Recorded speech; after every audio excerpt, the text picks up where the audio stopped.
మహారాష్ట్రలో మరో లవ్ జిహాద్ కేసు వెలుగులోకి వచ్చింది. గేమింగ్ యాప్తో హిందూ యువతిని ట్రాప్ చేశాడు ఒక వ్యక్తి. యువతి ఫ్యామిలీ కంప్లైంట్తో ఆ యువతి ఫ్యామిలీ కంప్లైంట్ ఇవ్వడంతో ఈ విషయం బయటపడింది. నిందితుడు జమీర్ జహీరుద్దీన్గా గుర్తించారు. గేమింగ్ యాప్లో బాద్షా పేరుతో జమీర్ ఫేక్ అకౌంట్ క్రియేట్ చేశాడు.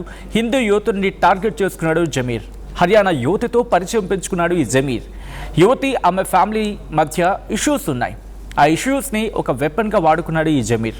యువతికి బ్రెయిన్ వాష్ చేసి ప్రేమ పేరుతో నమ్మించి ఆమెను అకోలాకు రప్పించుకున్నాడు నిందితుడు జమీర్. తన ఇంట్లో 5 రోజుల పాటు యువతిని బందీగా చేసుకున్నాడు జమీర్.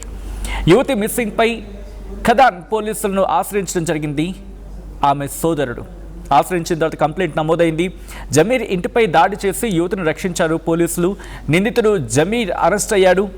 విచారణ చేస్తూ ఉన్నారు పోలీసులు. జమీర్కు ఇప్పటికే పెళ్ళయి ఒక కూతురు కూడా ఉందనేది జరుగుతున్న ప్రచారం కావచ్చు, లేకపోతే అక్కడ మాట్లాడుకుంటున్న మాటలు.